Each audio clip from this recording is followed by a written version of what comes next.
yang namanya bisnis itu tentang sustainability, tentang sistem. Nah di saat itu juga saya harus berubah. Kalau kita ngomong efektivitas, memang secara program dan kegiatan pemerintah bersama anggota DPR bukan hanya di Indonesia, bukan hanya di Lampung ya, tapi di Indonesia, saya rasa pasti tidak akan maksimal. Tujuan kita satu-satunya ya memenangkan Pak Prabowo jadi presiden. Dimanapun kita, apapun yang kita punya, apapun yang kita bisa, kita harus mulai lakukan saat ini juga.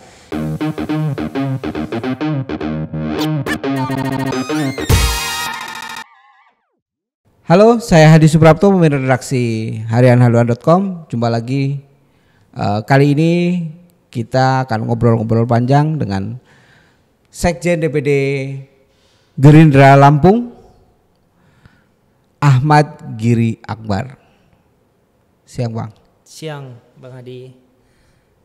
Mohon maaf ini. Ya. Agak-agak belepotan. Bang. Ya, siap. Abang sebagai Sekjen DPD Gerindra. Ya. Pasangannya dengan Rahmat Mirzani. Ya, ketua kita ya, Pak Rahmat Mirzani. Betul. Ini dua anak muda yang memimpin level provinsi. Iya. Gimana ceritanya? Iya, memang kalau transisi kepemimpinan Gerindra di kepemimpinan kami ini pasca Pak Gunadi, karena kami sama-sama anggota DPR di provinsi ya? Ya tentu kalau saya melihat Pak Mirza juga punya potensi, punya kapabilitas, punya visi yang bisa membawa Gerindra juga bisa lebih maju mengikuti perkembangan zaman dan dengan cara-cara kerja yang berbeda, karena memang awal berdirinya partai memang bagaimana Gerindra bisa mengantarkan Pak Prabowo menjadi presiden. Nah, tapi memang kita belum beruntung 3 kali. Nah, tentu saya juga sering menyampaikan kepada teman-teman kalau memang kita belum menang berarti pilihannya cuma 2. Apa itu? Calonnya diganti atau caranya diganti. Nah, tentu mengganti calonnya itu hal yang tidak mungkin. Dan karena sekarang caranya harus diganti. Karena mengganti calon itu hal yang tidak mungkin karena Pak Prabowo sendiri adalah ideologi dari Partai Gerindra itu sendiri. Penggantian caranya kayak apa? Ya, baik. Tentu kalau kita ngomong mau menang, tentu kita harus belajar dari yang sudah menang gitu. Oke. Jadi ya saya basicnya Bang Hadi, saya basicnya pedagang. Saya ketua umum HIPMI ya. Iya, jadi basicnya juga pengusaha. Prinsipnya kan simple. Kalau kita mau menang, ya tiru yang menang. Kalau kita mau sukses, kita belajar dari yang sukses gitu. Nah, tentu dengan keterbatasan dan keterbatasan resource masing-masing, tentu itu yang harus disesuaikan kan. Kalau kita ngomong di bisnis kadang ada populer ATM, amati, tiru, modifikasi. Gitu. Betul. Ya jadi apa yang saya bisa lakukan ya mungkin dari pengamatan saya, dari pembelajaran saya yang mungkin masih sedikit ya gitu ya. Nah mudah-mudahan cara-cara ini bisa kita tiru sehingga bisa mengantarkan kemenangan yang belum kita raih. Tentu bukan berarti sebelumnya tidak berprestasi, tapi justru banyak hal juga yang kita pelajari dari para senior kita sebelumnya. Oke. Sorry, saya lupa memperkenalkan diri. karena ini sebenarnya bukan baju Gerindra. ini kemeja HIPMI. Jadi Bang Giri ini ketua BPD HIPMI Lampung. Jadi harusnya saya memperkenalkan beliau sebagai HIPMI dulu karena bajunya HIPMI, ya betul. Jadi pengusaha dulu ya, Abang ya. Tadi bilang pedagang dulu. Ya. Abang bilang sebagai pedagang. Pedagang, betul. Kemudian akhirnya terjun ke politik. Iya, betul. Terjun ke politik itu karena Bapak atau karena gimana ceritanya? Iya, karena Bang Hadi baru memperkenalkan, saya juga mau mengucapkan terima kasih. Ini podcast pertama saya jadi bintang tamu. Jadi saya baru kalau sering lihat di YouTube nih ternyata begini gitu, mic-nya podcast itu begini. Makasih juga buat Ketum Brian, buat haluannya, sukses selalu. Terima kasih kembali. Jadi awal mula memang saya dari kecil memang punya bakat ya. Orang kan punya bakat masing-masing. Bakat politik apa bakat dagang? Bakat dagang. Bakat dagang gitu, bakat dagang.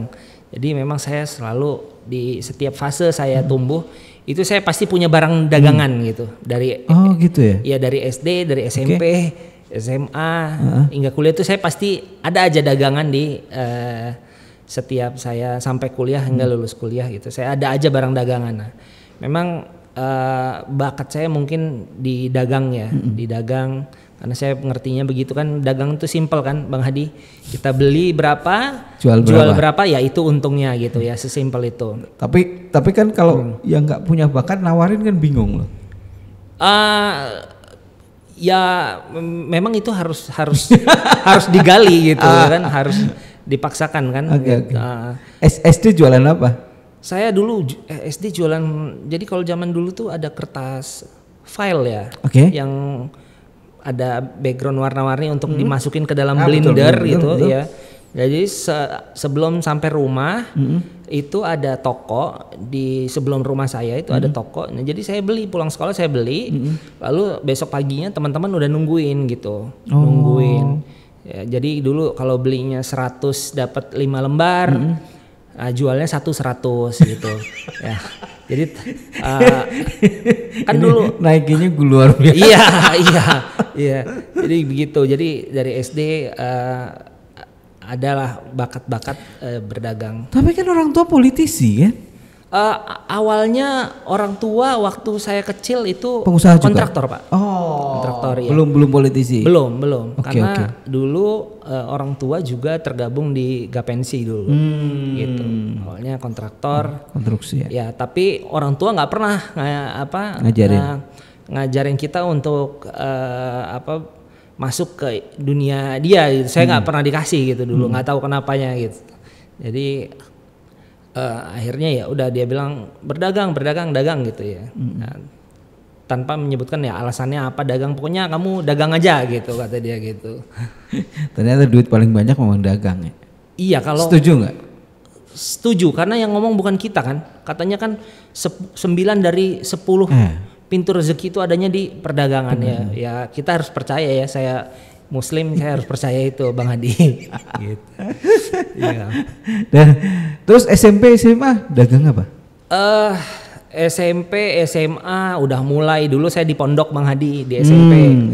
Pondoknya di Lampung juga? Enggak, pondoknya di Jakarta Selatan, di Darun Najah dulu. Di Darun Najah. Di Darun Najah, iya. Jadi saya punya satu geng, satu teman anak Meruya, satu anak Bandung. Nah, yang anak Bandung tuh selalu punya ide. Zaman dulu kan buat kaos, buat apa segala macam di Bandung. Nah, jadi kita bertiga ini geng kalau liburan nyari kaos? Ya, enggak, kalau kita buat baju angkatan sama kita. Gitu. Dan di pondok itu kan kuat kental ya. Perangkatan itu ada nama gengnya, ada nama kebanggaannya gitu. Jadi udah mengorganisir masa juga ya. Nah, tapi katanya saya, kalau kata bapak saya nggak punya kemampuan itu. Jadi kemampuan organisasinya lebih skillnya lebih tinggi di dagang katanya gitu. Buktinya mereka beli semua. Iya. Ya memang saya waktu itu akhirnya kita dapat dari 2 angkatan gitu, 2 angkatan ngurusin jaketnya, ngurusin, terus ada waktu itu ada apa namanya, jambore ke Thailand, kita ngurusin jaketnya gitu. Jadi untung banyak loh. Ini mondok dapat duit ya? Sebenarnya kalau waktu itu ya saya SD dan tipikalnya saya suka nabung juga. Nah terus ya dapat duit ya, tapi mungkin anak SMP ya dulu ya, keluar pondok gitu, jalan-jalan ke Bandung ke tempat teman, ya habis-habis aja di jalan gitu ya. Tapi gitu. Kan paling nggak ada pengalaman. Ada pengalaman. Iya. Mengasah bakat. Nah terus kuliah juga. Ya saya SMA balik lagi ke Lampung, sama juga ya, ada aja dagangan kan. Kuliah di Lampung? Saya kuliah di Trisakti. Balik lagi Jakarta. Iya balik lagi ke Jakarta. Saya ngambil manajemen di ekonomi Trisakti. Oke. Nah terus kan orang tua bilang bahwa bakat abang ini sebagai pedagang, dibanding sebagai organisatoris. Nah itu kan sebenarnya cap yang tidak mudah. Artinya ketika kita coba masuk partai juga mungkin bertentangan tidak dengan hati nurani awal kali masuk. Ya. Jadi memang sama, orang tua pun ayah ya. Saya manggilnya Buya. Jadi Buya ini pada awalnya tidak memberikan tidak menyarankan saya untuk masuk ke dalam politik gitu. Jadi untuk fokus aja dengan dagang gitu. Nah tapi ibu punya pertimbangan yang berbeda gitu. Jadi pengen udah kamu harus di politik juga gitu, belajar apa yang sudah dibangun sama orang tua itu bukan satu hal yang mudah gitu. Dan tentu ya saya hanya nyeimbangin aja lah, kalau maunya ibu begitu ya udah saya jalanin juga gitu. Ibu kunci. Nah kemudian setelah lulus kuliah bangun usaha di usia berapa? Bangun usia. Jadi kalau yang betul-betul bikin perusahaan ya. Kalau yang dagang kan dari SD tadi. Jadi akhirnya saya dulu kan di ekonomi Trisakti, lalu saya S2 di SBM ITB. Jadi S1-nya saya ngambil marketing, S2-nya saya ngambil finance. Nah di situ saya sebenarnya nggak banyak yang benar-benar masuk ke kepala saya. Saya hanya akhirnya di satu mata kuliah saya menyadari bahwa yang namanya bisnis itu tentang sustainability, tentang sistem. Nah di saat itu juga saya harus berubah. Bagaimana yang polanya berdagang, yang hanya sekedar dari beli berapa jual berapa, dapat untung berapa. Nah akhirnya saya harus mulai belajar bagaimana membangun sistem. Nah, tentu ya di fase itu saya belajar dari mana aja gitu ya.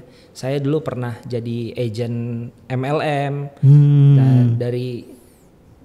dan justru saya belajar bagaimana membangun sebuah sistem itu di MLM gitu. Membangun jaringan. Ya, membangun jaringan, bagaimana belajar tentang sistem gitu ya. Bagaimana tentang produksi, bagaimana tentang distribusi, bagaimana tentang marketing, bagaimana tentang research and development, bagaimana juga tentang menjaga alur distribusi, merawat dan lain-lainnya gitu. Nah terus bikin perusahaannya setelah lulus kuliah? Saya pas kuliah saya mulai membangun sama teman itu, mulai membangun. Kita masih dagang, tapi kami waktu itu sudah mulai membuat sistem. Jadi membuat sistem, saya punya teman bertiga membuat sistem. Jadi kami sudah punya web waktu itu. Terus kami waktu itu zamannya apa, kalau dulu ada forum kayak forum jual beli. Forum jual beli itu Kaskus? Ya Kaskus gitu ya. Jadi ada tim yang suka share dan komen-komen dan buat isu di Kaskus gitu. Jualan apa waktu itu? Pakaian, Pak. Oh, pakaian. Oke. Ya pakaian.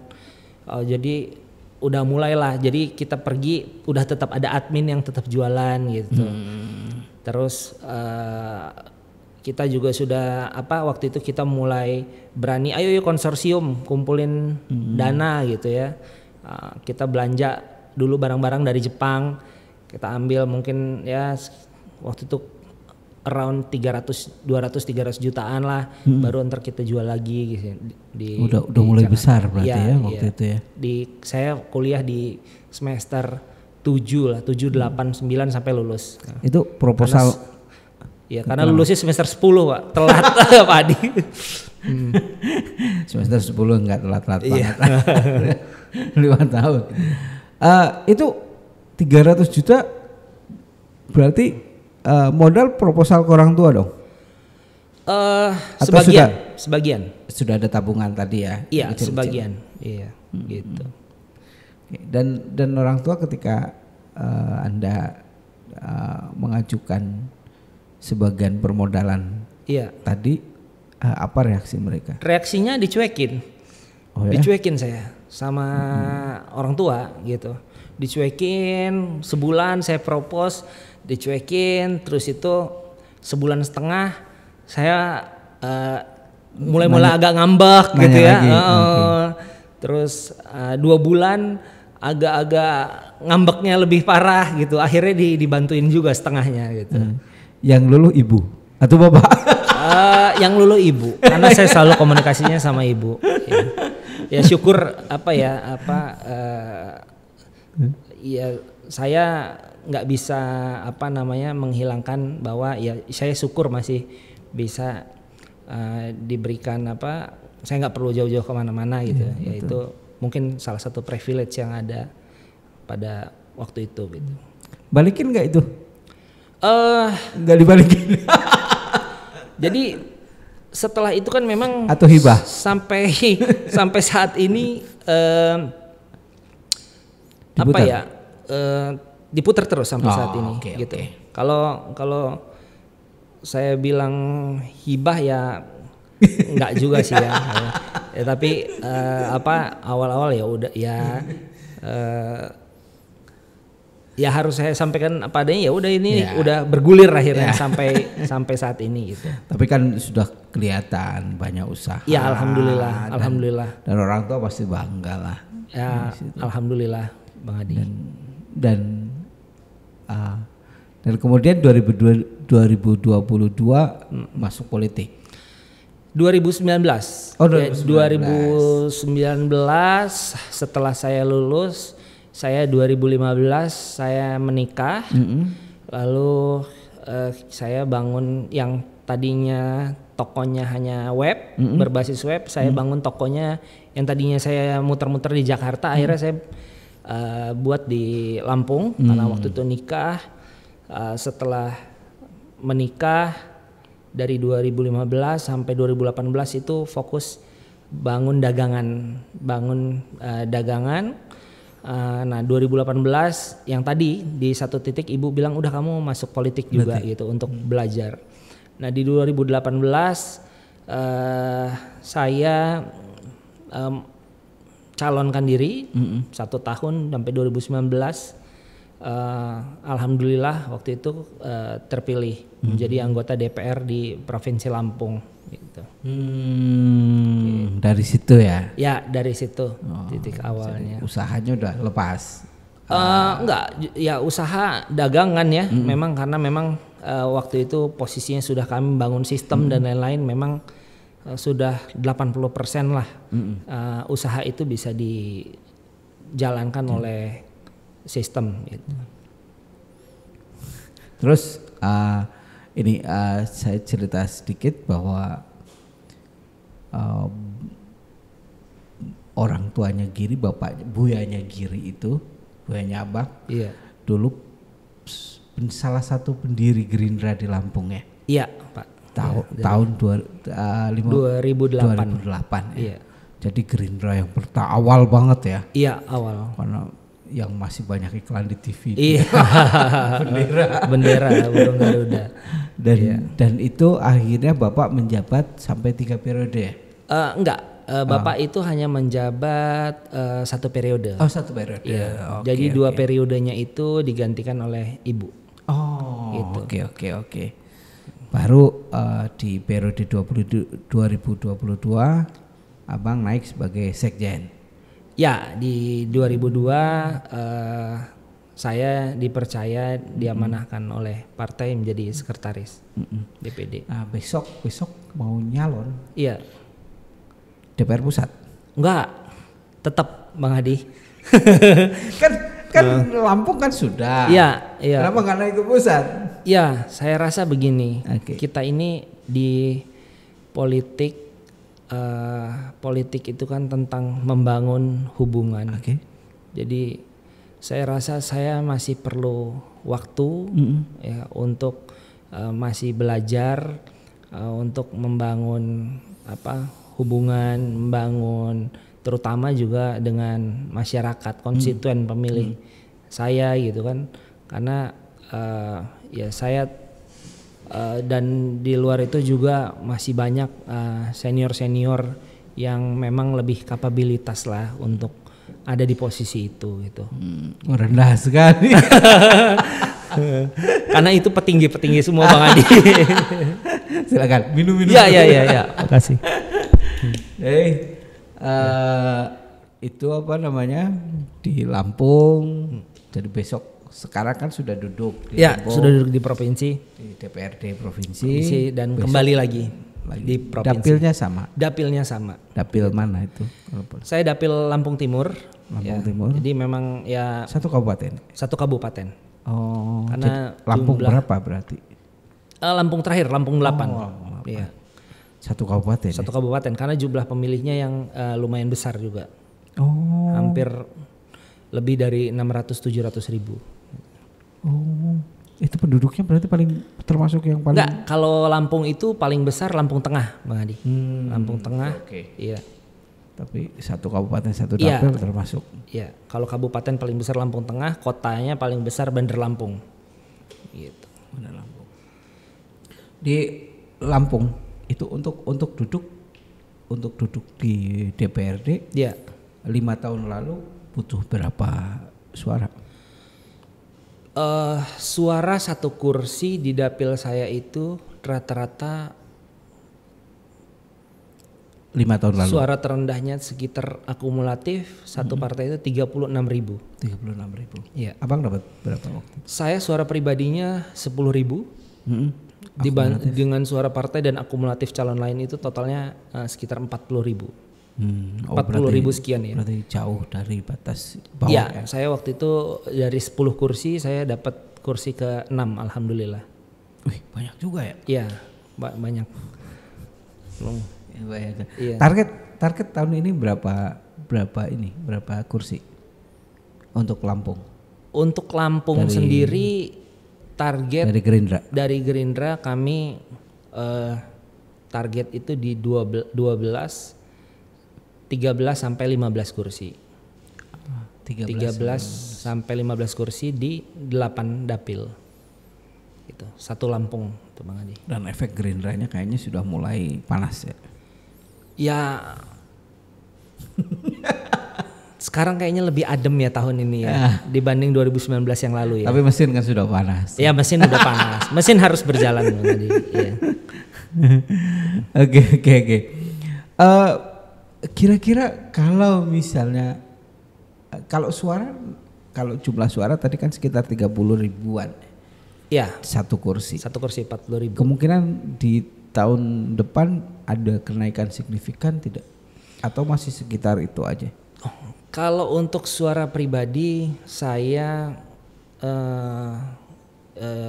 optimis suaranya insya Allah lebih besar. Begitu juga dengan perolehan dapil ya yang tadinya mungkin 1 kursi periode depan dengan susunan yang baru kita optimis bisa Gerindra nambah 1 kursi lagi. 2 dari Lampung Timur. 2 dari Lampung Timur karena ya ini salah satu upaya kita dari yang saat ini 11 kursi itu untuk menjadi dimaksimalkan di 15 kursi gitu. Ada program legislasi yang belum terselesaikan di periode ini yang akan dilanjutkan di periode depan? Kegiatan? Ya untuk Abang ya program-program yang kira-kira harus diperjuangkan lagi. Oh ya banyak sekali banyak karena memang begini kita ini Dewan Covid Bang Hadi ya. Okay. Jadi 2019 terpilih 2020 kita baru jalan sekitar kan kita Oktober 2019 betul 2020 kita Maret sudah iya jadi 6 bulan kita sudah mulai jadi Dewan Covid ya kan Dewan dalam Covid rumah. Iya udah gitu sampai di 2023 dinyatakan bahwa ini endemi. Nah tentu ini waktu yang panjang kalau kita ngomong efektivitas memang secara program dan kegiatan pemerintah bersama anggota DPR bukan hanya di Indonesia, bukan hanya di Lampung ya, tapi di Indonesia, saya rasa pasti tidak akan maksimal dalam mengimplementasikan aspirasi masyarakat. Nah tentu, tapi Lampung termasuk punya prestasi yang baik ya. Kalau kan Pak Gubernur Paripurna sering maparkan kan prestasi-prestasinya ya dibanding dengan provinsi-provinsi yang lain gitu. Bukannya kalau infrastruktur kemarin sempat ramai-ramai itu. Iya. Kita kan kalau ngomong data, memang banyak kan ada Jambi, ada ada Jambi, ada beberapa provinsi. Ya kami sudah sepakat mungkin ini pola komunikasi saja ya, menurut saya yang belum tepat ya. Kan pada dasarnya kalau kita melihat data ya memang waktu itu punya keterbatasan semua. Tapi pada saat ini di tahun 2023 ini apalagi Pak Jokowi kemarin sudah turun, saya rasa progres infrastruktur di Provinsi Lampung ini masif dan pesat. Ya, banyak sekali sekarang jalan-jalan di kabupaten itu sudah mulus-mulus semua. Kalau dibilang masih ada ya pasti masih ada. Pasti masih ada. Sampai yang dekat-dekat sini misalnya Jawa Barat juga masih. Gitu. Nah tapi ya progres itu ada lah ya. Kerja pemerintah ada. Oke. Yang akan diperjuangkan selain itu apa lagi kira-kira? Yang secara real? Ya saya ini lahirnya dari bisnis. Kalau dibilang pedagang lahirnya dari pedagang gitu ya, pedagang dari bisnis. Ya tentu dengan kemampuan yang saya punya, yang ini tentu saya pengennya menularkan bagaimana teman-teman di daerah bisa mulai berwirausaha. Nah, tentu hari ini kami di HIPMI melakukan kaderisasi dari masa kuliah. HIPMI punya HIPMI perguruan tinggi. Nah, saya sangat concern dengan kegiatan-kegiatan pembangunan karakter teman-teman di kampus, teman-teman HIPMI PT karena teman-teman inilah yang sekarang kalau kita ngelihat data bahwa teman-teman inilah yang akan menjadi leader-leader nanti di generasi Indonesia Emas. Nah, jadi memang dari pendampingan, lalu pendampingan itu juga selain itu juga bukan hanya pendampingan tentang produksi dan lain-lain, tapi juga semua ketua umum HIPMI di seluruh provinsi pasti bermitra dengan perbankan. Nah, alhamdulillah perbankan juga saat ini baik ya dalam rangka penyaluran kredit usaha rakyat ya kan yang jadi program pemerintah sekarang. Sudah layak jadi kepala daerah ini. Saya baca-baca di survei juga abang disenggol-senggol tuh. Iya. Sama ini layak nih jadi Bupati Lampung Timur.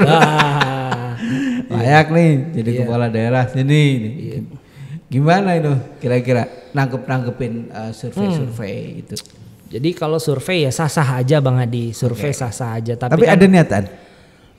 Saya sekarang di posisi saat ini saya ini sudah sangat-sangat bersyukur, ya, secara pribadi, dan setelah saya berjalan di politik, jabatan ini amanah. Ya. Kalau ditanya punya nggak cita-cita untuk jadi kepala daerah atau apapun, saat ini belum ada. Pertama, saya juga tadi masih membangun komunikasi, masih membangun jejaring, masih banyak belajar sama yang senior-senior gitu. Jadi karena kan mimpin satu wilayah itu kan nggak gampang, meski pada prinsipnya sama gitu. Tapi manfaatnya kan luar biasa kalau misalnya kita memperjuangkan satu kebijakan ini.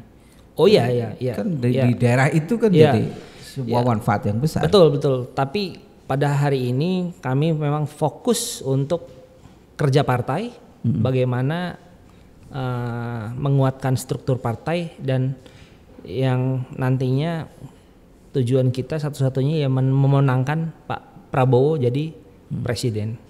Tapi kalau partai kasih mandat oke lah ya. Ya, itu lain hal, itu namanya perintah Pak Adi. Ya. Oh gitu. Iya.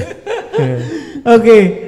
Pesan-pesan dong buat anak-anak muda di Lampung dan Indonesia pada umumnya supaya kita jauh lebih hebat. Ya. Jadi tidak nyantai-nyantai. Silakan ke kamera ini. Siap. Jadi pada prinsipnya